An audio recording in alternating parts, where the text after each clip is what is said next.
በዛሬው ዕለት በመላ ሀገሪቱ 800 ሚሊዮን ችግኞችን የመትከል መርሃ ግብር ተስፋን እንትከል በሚል መሪ ቃል እየተከናወነ ይገኛል። ይህንን መነሻ በማድረግም ታዲያ በአዲስ አበባ በለሚ ኩራ ክፍለ ከተማ ወረዳ 4ም ተመሳሳይ መርሃ ግብር በግብርና ሚኒስቴርና ተጠሪ ተቋማት አማካኝነት እየተከናወነ ይገኛል።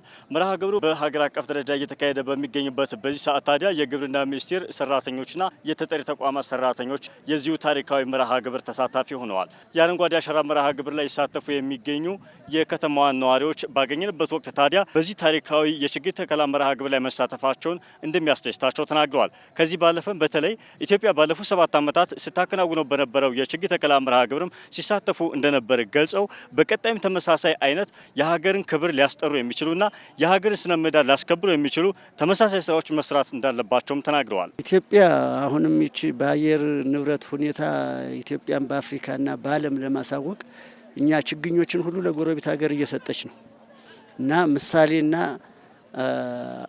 ታዋቂ ለማድረግ ህዝቦቿ መንግስታችንም ተባብሮ እየሰራ ስለሆነ እኔ በዚህ ደስ ብሎኛል። እንደ ልጅ ስለሆነ አትክልት ይሄንን ደግፌ ነው የምሰራው። በዚህ መርሃ ግብር ላይ በመሳተፌ በጣም ደስ ብሎኛል። ለኔም ሆነ ለህዝቦቼም ሆነ ለሀገሬም ችግኝ መትከል ምን ያህል ጥቅሜታ እንዳለው እኔ ሳልሆን ይሄንን የኢትዮጵያ ህዝብ በጠቅላላ ነው የሚያውቀው ማለት ነው። አረንጓዴ አሻራ ለኢትዮጵያውያን ትልቅ ትርጉም አለው፣ ትልቅ መልእክት አለው። የዓለም ህዝብም ትኩረት አድርጎ እያየ ነው። ለሌሎች ዓለማትም ለአፍሪካ ሀገራትም ተሞክሮ ሆና እየሰራች ነው። ለዚህ ደግሞ ትውልድ ተስፋ ኖሮት እየተከለ ለአየር ንብረቱ ላይ አስተዋጽኦ እያበረከተ መሆኑ ኢትዮጵያውያን ተረድቶ እየተሰሩ ነው። በጣም ይሳካል። የኢትዮጵያ ህዝብ ሁሉም ጀግና ነው፣ ኩሩ ነው። ይሄ እንደሚያሳካ በእርግጠኝነት ነው። እኛም ይሄው እንደምታየው ከጠዋት ጀምሮ ዝናብ እየዘነበ ያሳካን እንገኛለን። በእርግጠኝነት ይሳካል ብለን ተስፋ አደርጋለሁ። ተከላው በጣም ደስ ይላል።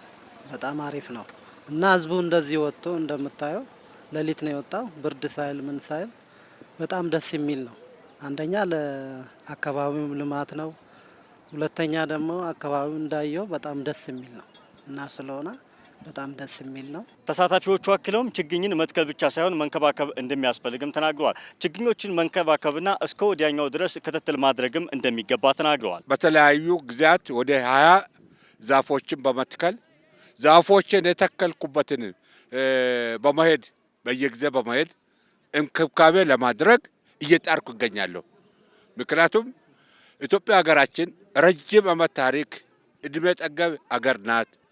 እድሜ ጠገብ ታሪክ አላት። ውድ የምንወዳት አገር ለዜጎቿ አሁን ቀጥሎ ያሉ ወጣቶች ይሄን የኛም ፈለግ እንዲከተሉ ምሳሌ በመሆን በዚህ እድሜ ዛሬም አረንጓዴ አሻራ ፕሮግራምም ሌላ መንግስት ይዞ ያለው ፕሮግራም ላይ ግንባር ቀደም በመሆን እየተሰለፍኩ እገኛለሁ። መጠበቅ የኛም ድርሻ ነው የሚሆነው። መንግስት ራሱ ብቻውን የሚያደርገው ነገር የለም። ህዝቡ መሳተፍ አለበት። የሁላችንም ድርሻ ነው የሚሆነው። እኔ አሁን እዚህ ላይ 5 ችግኝ ያህል ተክያለሁ። ጠዋት እነዛን ችግኞች ምልክት አድርጌባቸዋለሁ፣ እንከባከባለሁ ማለት ነው። በዛ ደረጃ ሁላችንም እንድንጠቀም አገራችን እንድንጠቅም ያስፈልጋል። በመጨረሻ ረሱል አለይሂ ሰላቱ ወሰላም እንዴት ተናገሩት? ሁቡል ወጦኒ ሚነል ኢማን አሉ። ሀገርን መውደድ ከእምነት ጭምርት ነው አሉ። ሀገርን መውደድ ብሎ ማለት ሀገር የሰላም ችግር ሲያጋጥማት ያን ሰላሙ እንዲሰፍን ማድረግ በማንኛውም ረገድ መተባበር እጅግ ወሳኝ ነው። የችግኝ ተከላ መርሃ ግብር ባለፉት ዓመታት ኢትዮጵያን በዓለም አቀፍ መድረክ ተምሳሌት ያደረገ በአህጉር አቀፍና በዓለም አቀፍ መድረኮች ደግሞ ስሟ እንዲጠራ ያደረገ በተለይ ደግሞ የአየር ንብረት ጥበቃ ጋር በተያያዘ ከፍተኛውን አስተዋጽኦ እያደረገች እንደሆነ የሚያሳይ እንደሆነም ተገልጿል። በዓለም አቀፍ ደረጃ የትሪ ዲፕሎማሲ በሚል በአፍሪካ አልፎም በዓለም አቀፍ ደረጃ ተሰሚነት በተለይ ያስገኘበት ኢትዮጵያ በአየር ንብረት ለውጥ ላይ የምታደርገው ለአህጉራችንም ሆነ አልፎ በዓለም አቀፍ ደረጃ እውቅና ያገኘበት ደረጃ ላይ አለ።